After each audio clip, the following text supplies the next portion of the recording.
Skiff Meetings podcast. My name is Miguel Neves, and I'm the editor-in-chief of Skiff Meetings. And in this episode, I have the pleasure of speaking with my friend Amanda Armstrong, Senior Vice President, Communications and Industry Relations at Encore. In this episode, we start by talking about the tremendous opportunities available to event professionals through volunteering. We talk about career mapping and how it comes down to the intersection of passion and impact.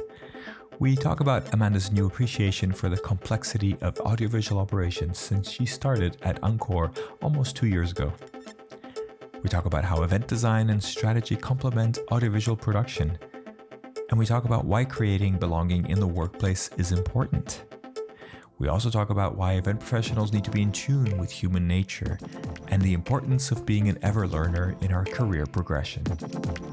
I hope you enjoy listening to this conversation, and don't forget to check out the other episodes of our podcast.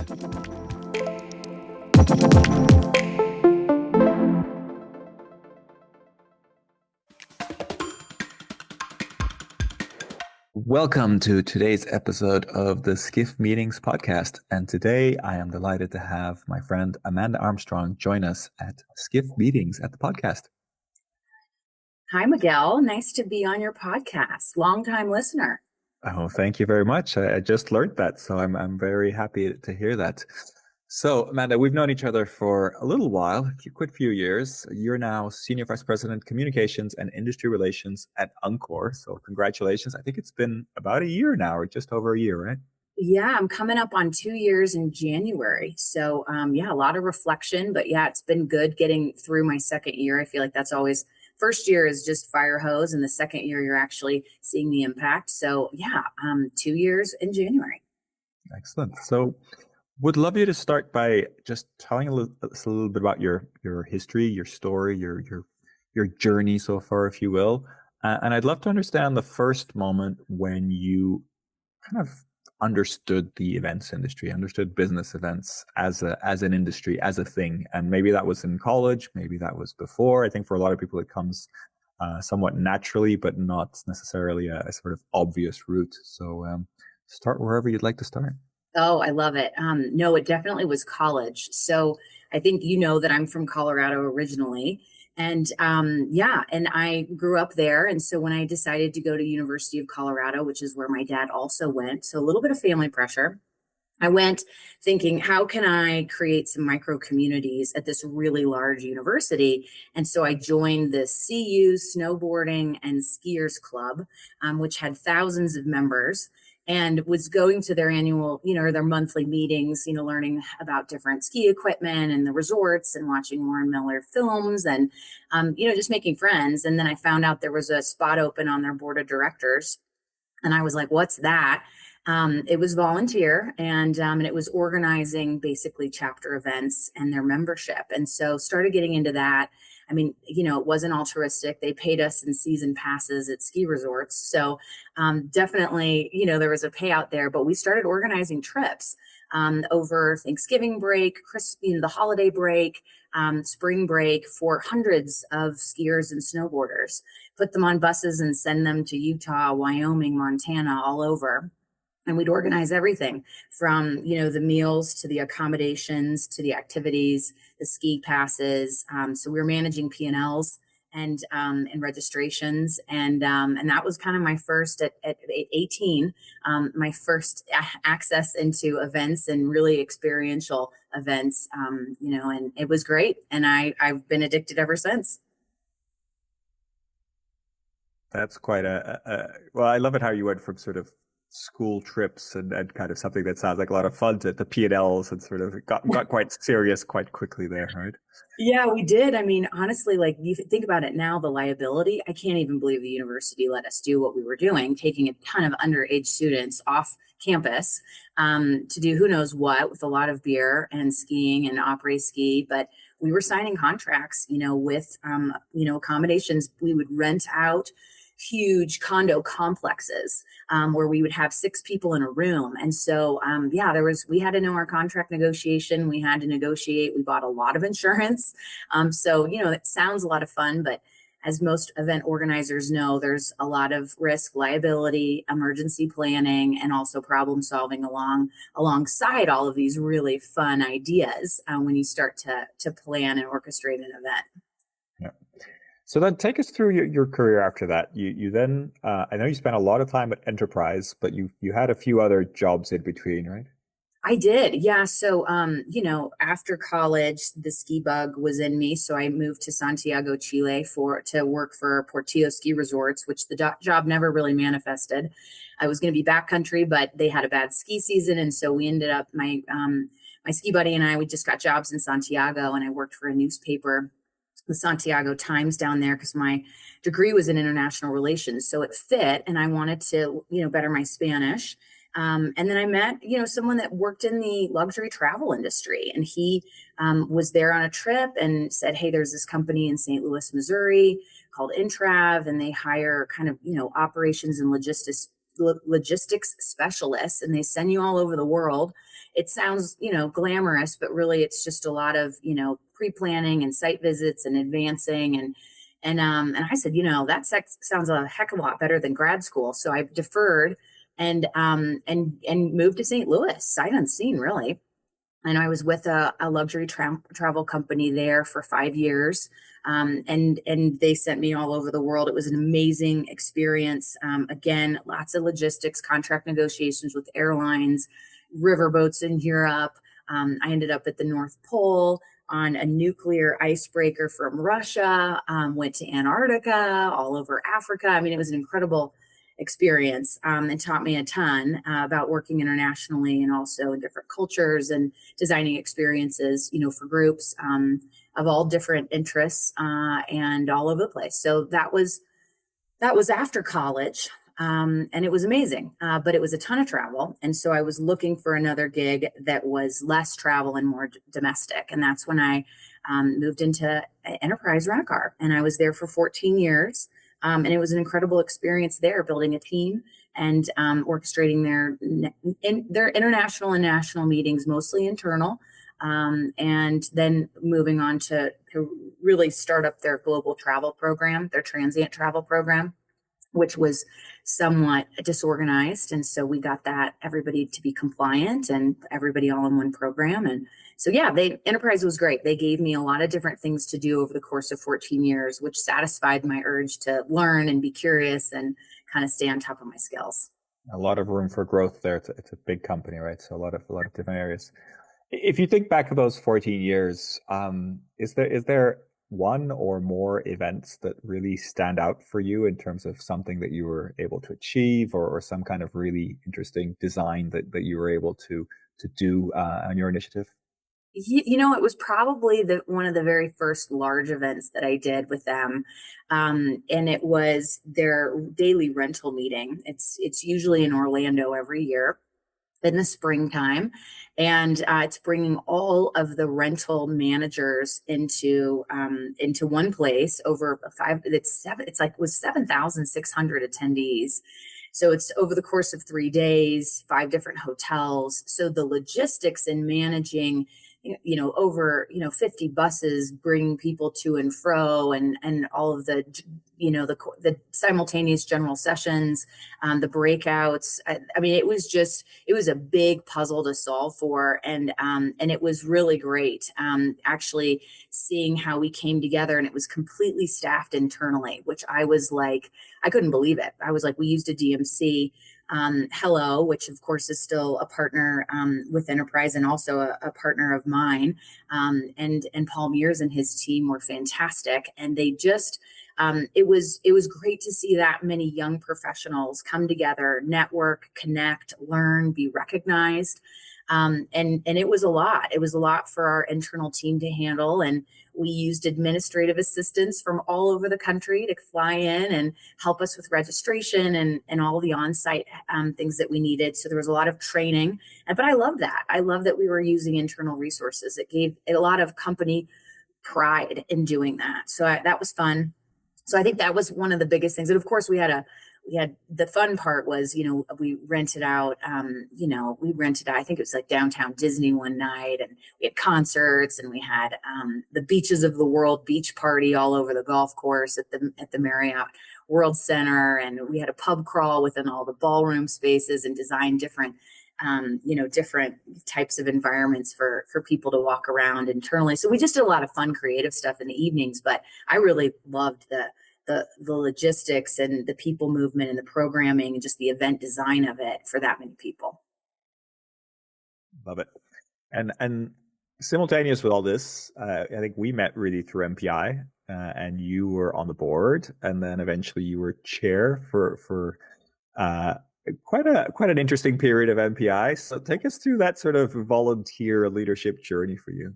Well, I'm glad that you raised it because it really was career defining for me. And so I would say if anybody's listening and thinking, gosh, how do you decide what you want to do, or how do you upskill, or how do you do something outside of your job responsibilities? I mean, I really do feel like volunteerism is the way to do it. I had gotten a job before the enterprise job, and I realized that I kind of oversold myself a little bit in the interview in certain areas. And so I had kind of oh no, I need more training. And so I reached out to the local chapter in St. Louis of MPI, and I started attending their meetings and then got involved in their local chapter leadership program, which was just great networking for me to meet some peers. And we had a phrase then, you buy MPI. And so a lot of the suppliers were a part of that chapter, and I got to know them as people.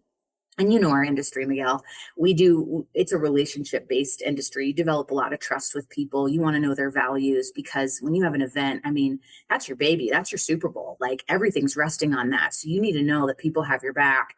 And so, yeah, I just started doing more business with the suppliers in that chapter. And then all of a sudden, St. Louis was selected to host WEC. And so Kitty Ratcliffe, who is a dear friend and longtime mentor of mine, asked me to co-chair. And so that was great because I got exposure, to MPI far beyond a local chapter level. And that really opened my eyes and really made me grow as a leader. And then I raised my hand to apply for the board of directors, and that's where we met. And I was on the board for 7 years, which is crazy looking back. But I started off as just a board member, and then raised my hand for, the vice president of finance, because we were looking at different revenue models as an association, and we ended up acquiring Plan Your Meeting. And I'd never done anything like that. So it was great learning. And again, this is all volunteer, right? Outside of my job responsibilities at Enterprise, who was incredibly supportive of me growing in this way.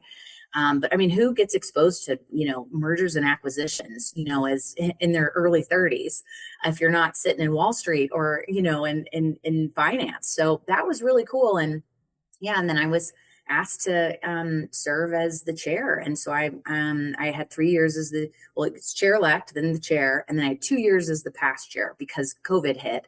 And so Paul asked Steve O'Malley, Paul Van Deventer, the CEO of MPI, asked Steve O'Malley, the current chair, to stay on and me to stay on just for continuity because so much was happening. So yeah, that 3-year board commitment turned into 7 overnight, which I'm grateful for because there's so much learning there. And it really did. The friendships too. Everybody on our board, including you, I still have such great memories, and also really a lot of respect for the leaders that I served on the board with, and still do to this day. So tell me a little bit about the jump to Encore. Obviously, Encore is a massive company, big player in the space. I think nobody would argue with being the largest AV company in the world. Of course, do other things as well. But it does seem like an interesting jump because Encore is such a big company, planning role, very, MPI chair, etc.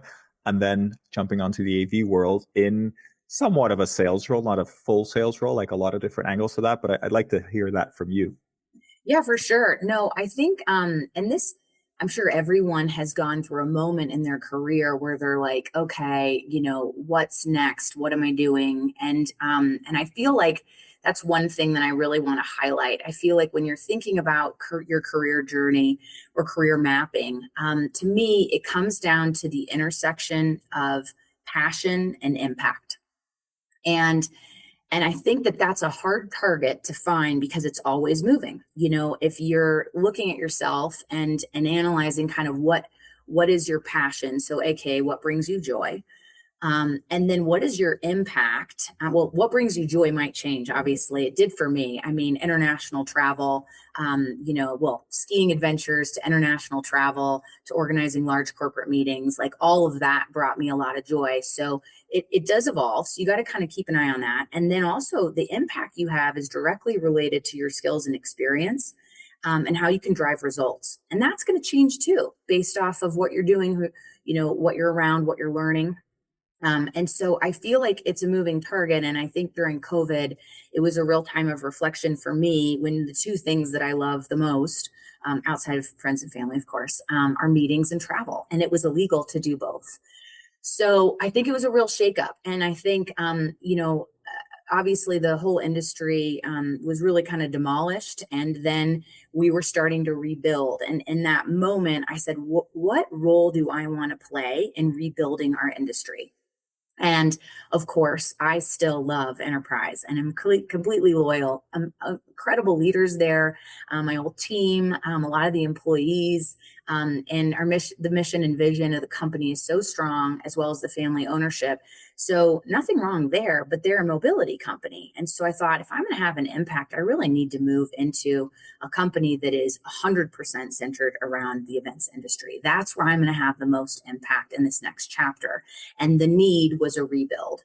And my passion was still the same, connecting and inspiring people through events.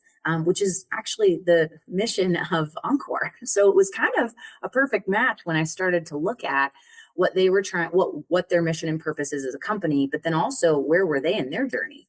And they were looking to rebuild differently. And when I kind of dug into that, it was values that were really important to me around DE&I, around bringing more women into audiovisual and tech. That was important to me, on creating a different culture that's more inclusive, that's centered around belonging. They were leveled in the pandemic, and I think they were down to just over, or maybe around 2,000 employees, down from 12,000 at one point. So you can imagine when events started to come back, the hiring that they've done in the last year, I think it's over 6,000 now, just in the last 18 months, just to get back up to speed. And that's a real opportunity to set culture and to focus on initiatives internally. And like I said, the inclusive and workplace was important, as well as a diverse workforce was important to me. And so it really just started to align on my passion, my impact, and my values. So has this made it easier for you to explain to your family and friends that aren't in the industry what it is you do? Yeah, it depends on the day. So I think so. I do think being a part of Encore, and they immediately went to the website and saw, oh, wow, you guys are more than just a technology company. You're an audiovisual. You do event design. You do event strategy, you do production, you have solutions for your customers. And I'm like, we absolutely do. So I think they now see the bigger picture. I think when I was at Enterprise, the stories that I would tell were mostly, and it's the ones that all you event professionals know. It's kind of the big wins and also the big nightmares. And so I think my family was like, we know she brings a lot of people together. There's always issues, especially the one time when there was the hurricane in Florida and we had to evacuate 700 people out of Orlando. So we luckily put them in rental cars and we got our fleet out and we got our people out. But that was a really stressful 36 hours. So I think for a while, my family thought that I was somehow involved in evacuations. And from events. But yes, I do think, Miguel, it helps now. letting people know that, the company that I'm a part of is really solutions, end-to-end solutions for meeting planners. Whether you're doing breakouts at a hotel or you're organizing something much larger for thousands of people, we will provide the solutions there. And working in my department, which is marketing and being over communications and industry relations, is really rewarding for me. So I'm not doing the logistics and operations anymore. I do a little bit with industry relations, which is fun. But yeah, I'm out of that ops role now and more sitting on the corporate side. You miss the ops role? Of course, I think when you are, that's all I've done. I think I love the thrills. I love the planning. I love the teamwork. I love seeing your work manifest around you. I think that's a big thing. I think that's a big motivator why so many event professionals do the job we do, is because we actually get to see all the hard work happen, and be a part of it, feel the energy, see how attendees feel included and are inspired, and you see their faces. And so it makes the late nights and the last minute changes and the problem solving all worth it when you're on site and you get to see it all manifest. So almost 2 years with Encore. Mhm. Curious about how you look at audiovisuals and production today compared to how you looked at it in your previous role or in the life before working for an audiovisual production company.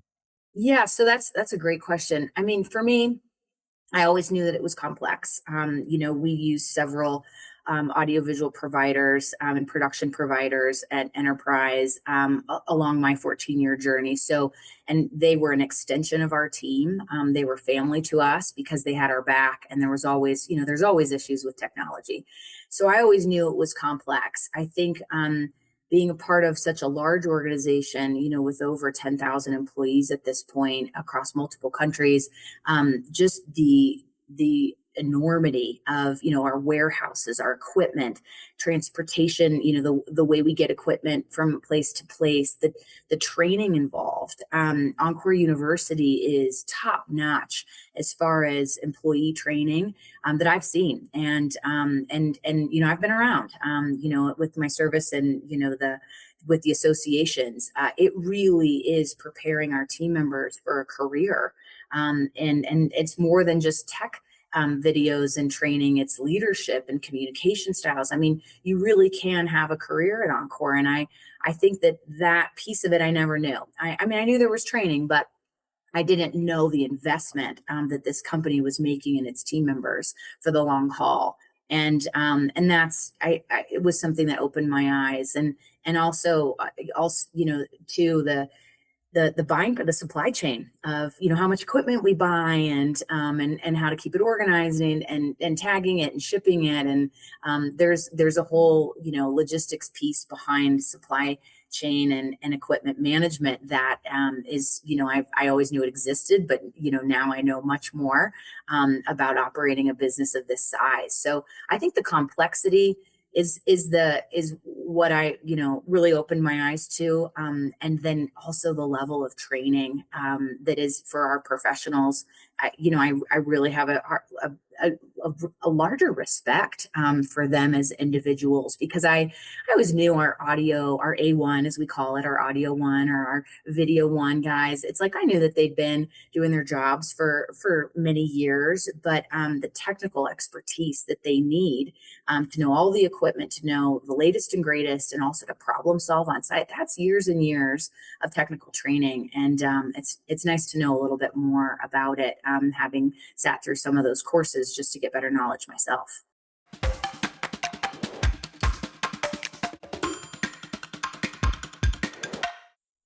Well done for sitting through the courses. I'm sure that was eye-opening in many ways. Just a few. To keep me honest, Miguel, just a few. When I was onboarding, I'm like, I should get in here and start learning, because I wanted to have the proper terminology, just to be legit when I was on site. I like it. As a previous AV kind of worker myself, I think my knowledge is probably 20 years out of date now, so I probably could use a few of those courses. But you're also a certified event designer, and I know that's part of what Encore does. And I guess I wanted to kind of ask about how much event design is really involved with Encore, and how much do what kind of teams do you have involved in that? How does that work? Because I imagine the equipment, the audiovisual is the bulk, but event design is obviously an important part of it as well. Absolutely. So I think this, this division was stood up before I obviously came aboard just 2 years ago. But it's led by Christine Kiesling, and she has a team of event strategists. And basically they do. It's not the bulk of what we do. I think it came up because we're listening to our customers, right? And our customers, as their events grow, they're like, you know what? I've got a new challenge. I've got, I don't know, a new CEO or some new stakeholders, or we just acquired a company. And so our event can't be what it was last year, which is bravo for everyone out there who is planning an event, not to do the copy paste of your event plan, but actually go into your event thinking what's changed, what's relevant, what are the new objectives and goals, and start there. Not a lot of people have the skills or the time to do it. So we heard from our customers, we need help with event strategy. This division was stood up. We have event strategists that are certified, and they go in and they help with that. And events are complicated. We do stakeholder mapping. There's many stakeholders in an event. It's not just the sales team and the executive leadership. And they encourage you to look beyond. It's not buyers and suppliers, but it could be, a attendee that's an award winner, first time attendee back from maternity leave that's neurodivergent and English is a second language. So that's one of your attendee profiles. And so I think it's so important that when you're doing this mapping, that you think about, for your event to be successful, you need to not just balance, the ROI of it, but you also need to be looking at your attendees and thinking about how can we customize and personalize this event so that they feel included, they feel like they belong, and they feel like they can connect. Because if they don't feel like they're included and they belong, then they're not going to connect. They're not going to take away what you're hoping to create, whether it's the retention of information or, assimilate, like adopting a new culture or networking or even selling. If they don't feel like the event is for them, I think that you're going to notice a lot less engagement. And so that's kind of, to me, kind of money down the drain. It's a very considered approach. Lots to unpack there. But wanted to cover a little bit about what you said about DEI. Yeah. And I mean, audiovisual, as far as I understand it, is one area, or one of the few areas of the meetings industry that's very male dominated. Right? It is. The equipment, the production, the driving, the transportation, all that. It's very, but you mentioned this role of women in AV. And I know we've had Anka Trifan on the podcast before. Mm-hmm. She's an AV person that's also kind of talking a lot about the role of women in AV and really trying to lift them up. What are you doing about it at Encore? How does it work? I mean, I understand the advantage of a diverse workforce across any industry, but this is a very male-driven industry. How do you deal with that, and how do you see the future of that? Yeah, so hats off to our HR team. I think this was something, like I mentioned before, as we were building back, we wanted the workforce to look differently, not just at Encore, as far as our DE&I goals, which, by the way, at DE&I, we added the B because we feel like that's the result of diversity, equity, inclusion. You feel like you belong. So we are DE&I. We have a DE&I strategy now. But, going back to that, I think that the HR team knew, let's build back differently. We want more women. And so what are some of the things that are the obstacles for women coming into our environment, as far as, where we sit? And I think one of them was just a lack of knowledge. And I don't know if you've read any of the articles out there about what prevents sometimes women from throwing from a new position or applying for a job, is that many women want to have all the box checks. And I've been one of those where I've said, okay, I don't have all the skills, so I'm going to skill up until I get 10 out of 10. And where many of our male counterparts sometimes say, I've got 6 out of 10, I'm going to go for it. And so one of the things is, let's get technical training out there. And so we have technical training on our website for free. And it's certification that you can take, anyone can take. And it's called the Introduction to Event Technology. And it's designed to provide kind of a high level overview outlining the processes needed for administering tech support and to transforming kind of an event and utilizing AV equipment. And so it's out there. It's part of our WAVE program, which is Women in Audio, Visual, and Events, where we're trying to create a community internally and externally. And so that internal piece is, once you take the training and once you're hired, you're part of the WAVE program where we offer networking, we offer mentorship, and within certain cities, there's WAVE events. Virtually, there's WAVE events to kind of create a community for women new to audiovisual. And it's going really well. I mean, we're probably in our first year, but I think of the technical hires that we've made in 2019, it was about 11%, and we're up 3%. So we've got 14% of the technical hires are female. So we're making our way. We're not there yet, but this takes a while. But it is an increase, and we're pretty proud of that. I think all increases are valuable and always going in that direction. What about pay equity? I know you mentioned that earlier, and are you making sure that there is pay equity across the company? Oh, absolutely. I mean, again, hats off to HR on this one, because when I was hired in, I did ask some questions about that, which would be some advice I have to anybody that's thinking about a career change. When you're looking, it's really important to ask the right questions. I mean, the first thing I did was I looked at the website, as far as, okay, are there women in executive positions? And there are. Our CMO, our CFO, are both women.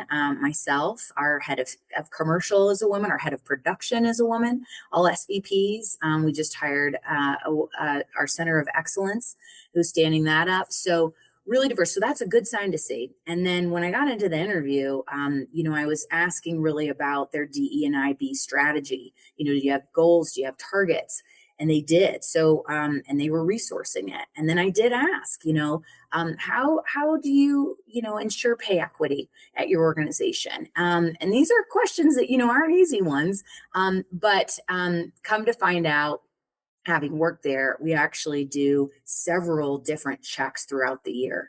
And so the first one obviously is, at the hiring, looking to the market to see what is the market range. So that's one. Then it's in the review process. So the HR team looks across the whole organization to make sure that people are paid, according to their skill set, their title, their level, that it's all equal. And then there's another audit too when we budget. And we're thinking about, are these positions, do we need to be paying more for them based off the market, and making sure to keep the equity there. So several checks and balances throughout the year. And the team that does it, I mean, I've seen the data, and it's down to like the 100th decimal that they're measuring this. So they are very diligent, and it's important, because pay equity is definitely something that we're still struggling with it. I think from a global perspective, as far as men versus women, but I do think corporations can do a lot there with their due diligence in their process. It sounds like you're covering a lot of areas already there. So impressive stuff. So thank you for sharing. I know you also received an award recently from Great Places to Work. I imagine these things are connected, right?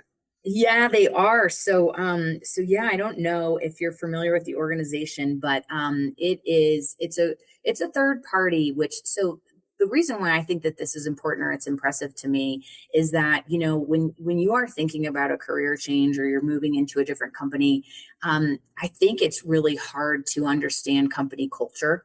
And so, you do your due diligence and maybe ask people who've worked there or working there now, or get on Glassdoor or whatever you want to do.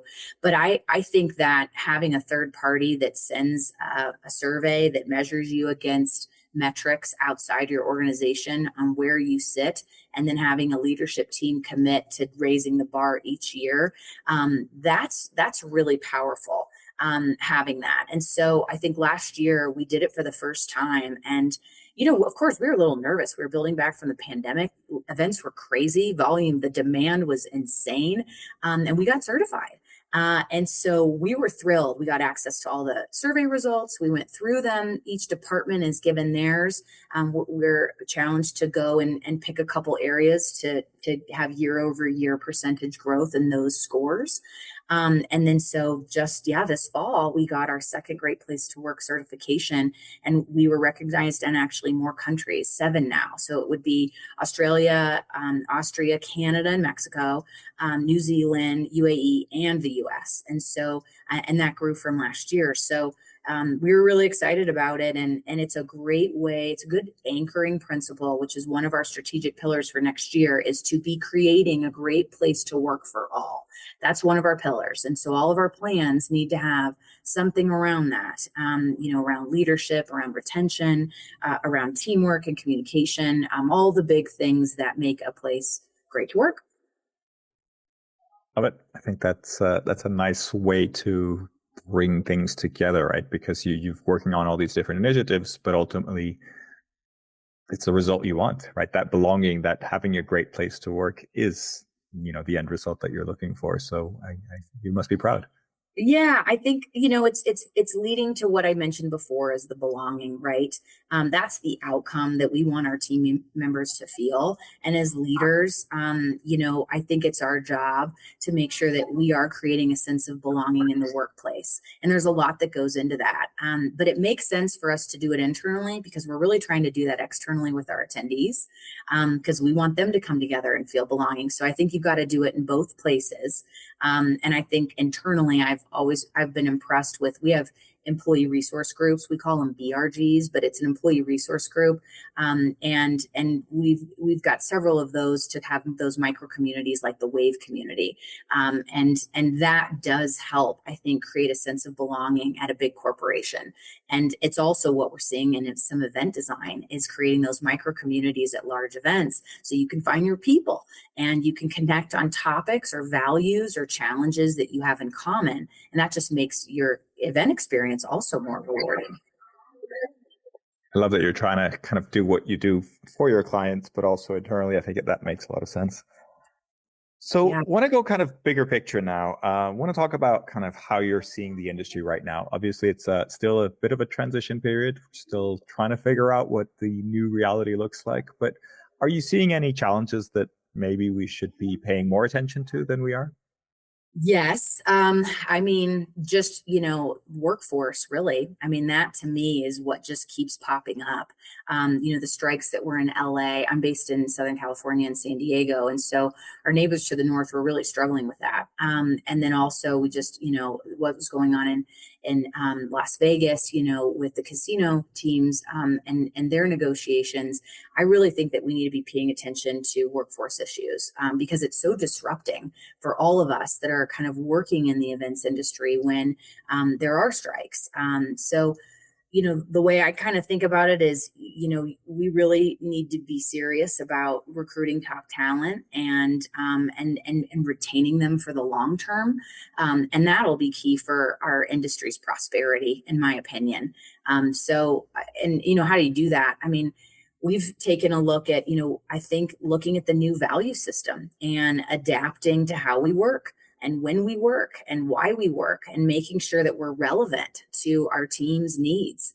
So to me, we need to be advocates of the events that they can transform organizations. And we're looking about how we can build those micro communities that I mentioned. I think that's the way that we retain them. But then I also think we need to recognize their skills, and pay them, what they're, a fair and equitable wage, so that they really feel like there is a career path in the industry. Because I do think that pay, that equity, that work-life balance, all of those things come into factor in our industry. And if we value their talent and their skills, we need to be paying attention to what they value and what they want in an employer or in a work environment. I'm really glad you bring that up, because I don't think we address that too much in our industry, right? Because it's a wider problem. It's not necessarily an industry specific issue, but that doesn't mean we shouldn't address it, or it shouldn't be one of the challenges that we're kind of looking at, right? Absolutely. So what about if you had a magic wand and you could kind of change something about the industry, or change an attitude or something that people ask you for that annoys you, I don't know, anything like that. If you could just magically change something in the industry, do you have any idea what that would be? Well, probably just because I was just talking about it, probably work-life balance for all of our event professionals out there and our technicians, anybody in our hotel partners and all the hospitality workers. I just feel like the best part of our industry is the wonderful events, but the hours around them and the stress around them and the changes. If I could somehow wave a magic wand and take the stress out of events, but keep the thrill of executing it and the payoff of seeing everybody inspired at the end, that's what I would do. And that would require a lot, Miguel, because the event schedules are crazy in our industry. The hours are crazy. Stakeholders sometimes don't understand deadlines or timelines or the trickle down of the little change they make close to an event, the impact that has on an entire team and maybe even an entire hotel. So if I could wave that wand, it would be everybody have a shared understanding of event logistics, and also everybody be wiped away of the stress that comes around executing events. Wonderful wishes. I wish we could make that happen, but somewhat in the nature of events, I would imagine. So what about the how you see events in the future? If you could think of an event in 5 or 10 years time, do you think it's going to look very different to today? And if so, like, what do you think the main differences are? Is it an AV thing? Is it the way we show up? Are we all going to be wearing VR headsets? I mean, obviously that might be a bit utopian, but what do you think? So I think technology will obviously play a part, right? We've seen just in the very short time that AI has been around what it's been able to do. So technology is going to be there. But I still think people will come together in events seeking a sense of connection, more an in-person connection. And I think to me, it'll really be about getting personalized and to figure out what is that connection for that audience. What do and how and creatively how to connect those people across space and time, and kind of breaking down old and tired event formats and thinking really out of the box, which is scary for a lot of Plan A or Type A planners, or maybe conservative stakeholders. But I think we need to be really in tune with human nature and how people want to work and connect. And when we start listening and making decisions around that, and I mentioned, that sense of belonging and inclusion and designing events around that, I think we can use technology to help get us there. But I ultimately think we want the in-person connection and not necessarily to be behind goggles or, in a room surrounded by technology all day. I think we want to be with people. I think we want to be in nature. I think we want to have all those things a part of our event experience in the future. I do think we want to be people, so I'm glad you agree there. So last sort of general question for you. Want to get your thoughts on future young generations in the industry and really advancing their career. So I guess this is a two-part question, which is how do we attract people into this industry? Because like you said, there's these long hours. The pay is not necessarily great. And maybe some of those perks of traveling aren't as desirable these days if people are kind of working remotely or things like that. So I think there might be an issue of attracting people in the industry, and it's hard to recruit talent. But also, once you have the talent, what about people that are wishing to grow in their career? You've already mentioned a bit, but wanted to get your kind of thoughts on how to encourage people to do that. Yeah, sure. Well, I think attracting people into the industry, I do think that we need to provide a career path. I think we need to be very intentional about that. And that's kind of why I mentioned the Encore University and me being so impressed, that you can take classes anytime. They're all accessible so that you can pivot. And if you are doing operations in hotels and you want to go into something else, you can take those classes on your own, bubble it up to your manager. I think that we need to be more intentional about that, about career pathing, because I think that's how you retain somebody for the long term, is you grow with them and you provide them opportunities. Obviously, it needs to be, it needs to be a fair and safe work environment. Work-life balance needs to come into play. I think we really do need to take a look at the challenges women face in event industry, as far as if they have childcare, elder care responsibilities.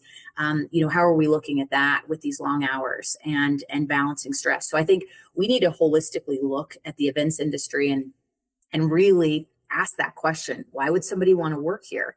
And then design, because we're competing for talent that are going to other places that have figured out that balance. Now, I would argue that they don't necessarily have the payoff that we get, and being part of the hospitality industry is where I want to be, because it's about service. So I do think that we've got, values beat. I think our values kind of beat any other industry, but so yes, we need to evaluate that. But then to your second part of the question, what's the advice for people to advance their career? I would say, like, number one, like, get out of your comfort zone. It's scary and it's a little cliche, but I think we need to learn as professionals and as folks wanting to grow, to be able to cope with a bit of failure and to let go of that perfectionism that we might have, or that risk of failure, or that risk of not being good at absolutely everything. I think we just need to accept it. So that would be one piece. And then the second thing I would say is start preparing now for your next role. And you might not know what it is, but just stay curious, take classes, upskill, network, just be thinking like, I don't really know where the next opportunity is going to come from, but I'm going to do some different things. I'm going to maybe volunteer. I'm going to take some classes online. I think just start kind of preparing now, so that you're kind of an ever learner and you're continuously evolving. Because I think trying new things and stretching yourself, I think it's really important. Keeps you, you're able to adapt, you're resilient.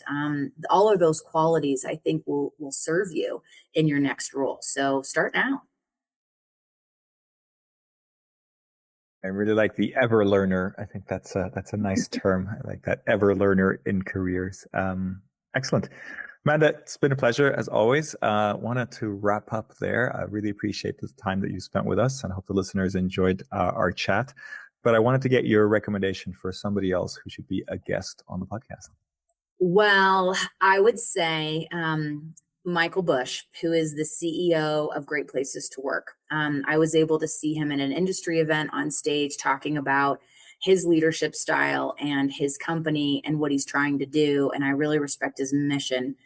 So I would say Michael Bush would be the next person to have on the podcast.